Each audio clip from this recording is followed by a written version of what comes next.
Вітаю!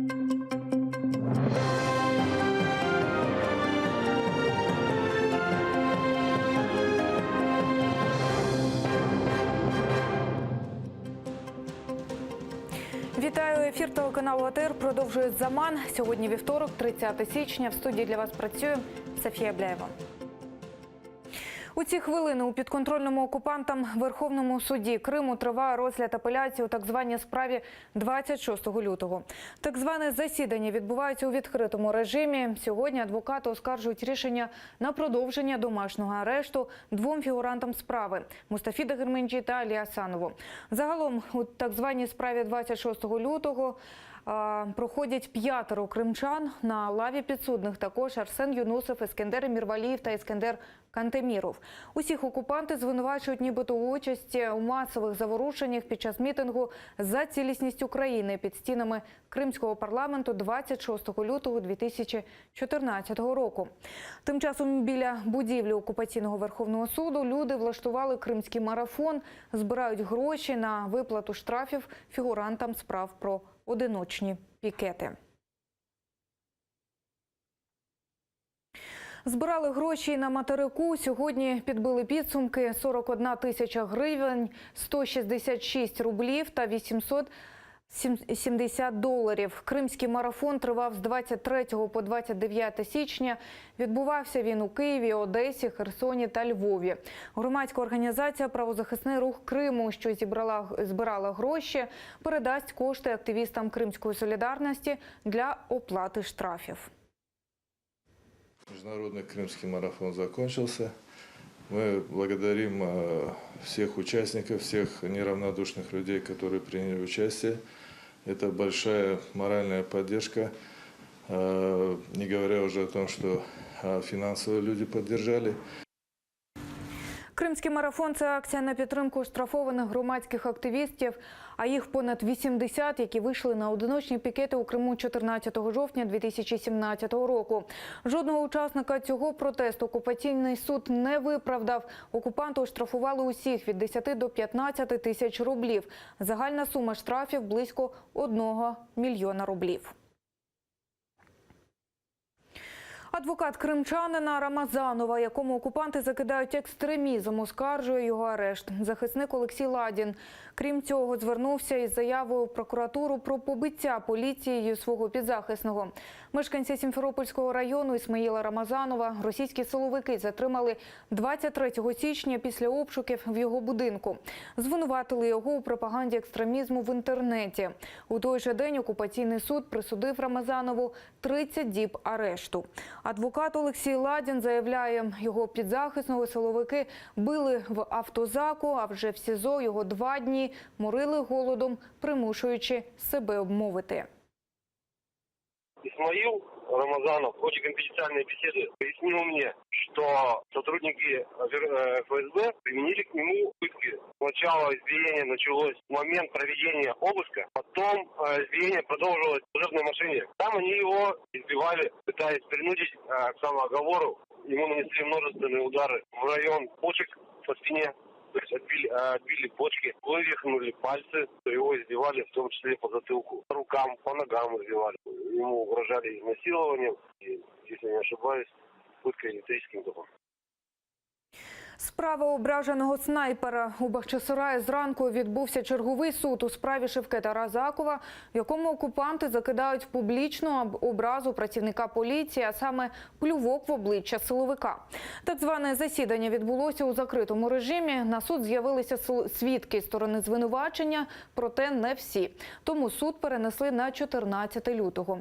Шевкета Разакова можуть оштрафувати до 40 тисяч рублів або присудити виправні роботи терміном до 1 року. Окупанти стверджують, що 24-річний кримчанин плюнув у снайпера Нацгвардії Росії під час обшуків силовиків у будинках кримських татар у Бахчисараї у квітні минулого року. Сам Шевкет Разаков заявляє, що справді приходив підтримати земляків, але людей у формі не ображав.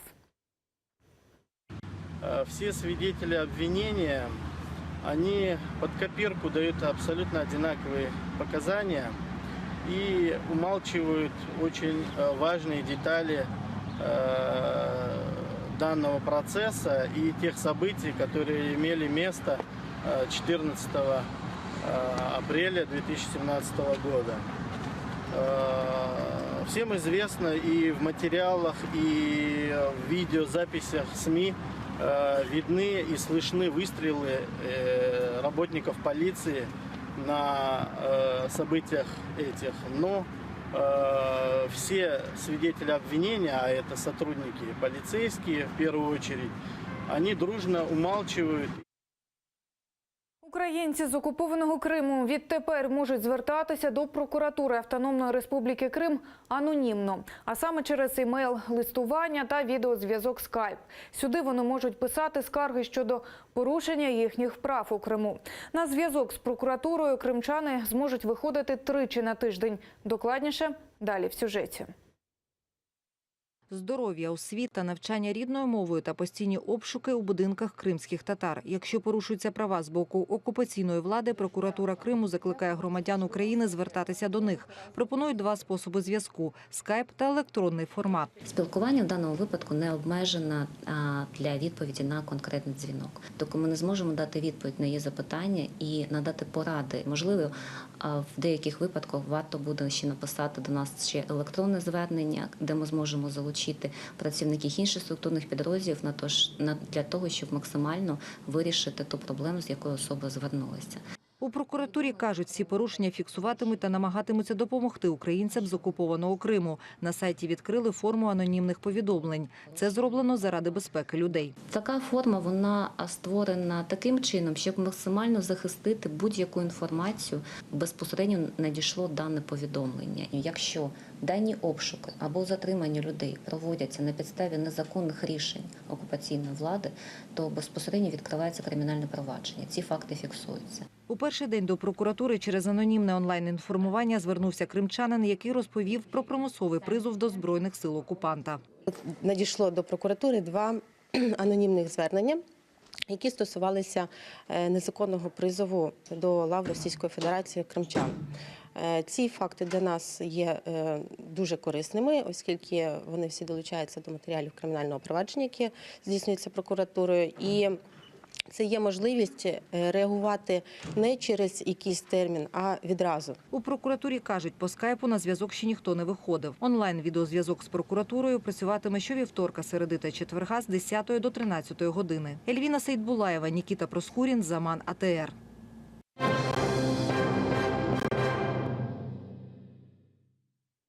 Міністерство фінансів США поширило кремлівську доповідь. Це так званий чорний список, куди потрапили 114 російських політиків, чиновників та 96 олігархів із найближчого оточення Путіна. І ще невідому кількість осіб із секретної частини доповіді. Серед фігурантів відкритого переліку, зокрема, є прес-секретар Путіна Дмитрій Пєсков, помічник російського президента Владислав Сурков, прем'єр-міністр Дмитрій Медведєв, а також спікер Ради Федерації Валентина Матвієнко. В компанії олігархів серед інших значаться найближчі гаманці Путіна – Олег Дерипаска, Роман Абрамович і брати Аркадій та Борис Ротенберги. Президент Росії Владимир Путін заявив, що список не бачив, а його речник Пєсков заявив, цим списком Вашингтон фактично окреслив перелік ворогів Сполучених Штатів. Придание публичности такого максимально возможного списка просто всего и вся,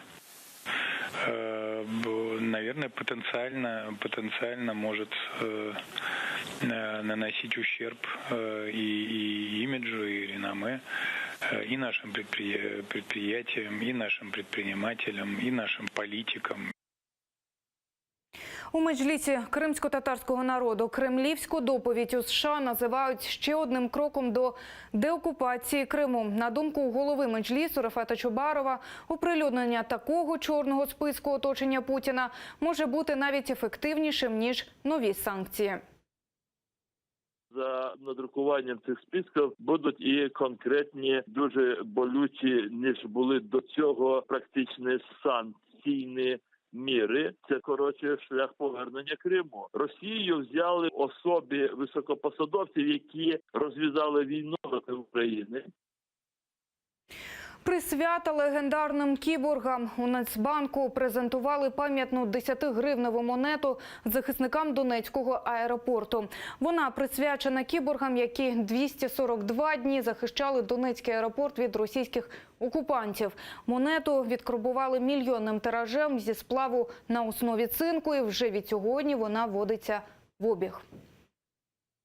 Наразі це всі новини. Не пропустіть наступний випуск «Заман» вже менш ніж за годину. Далі на АТР програма «Бугунь» з Аліною Блохіною. Будьте з нами.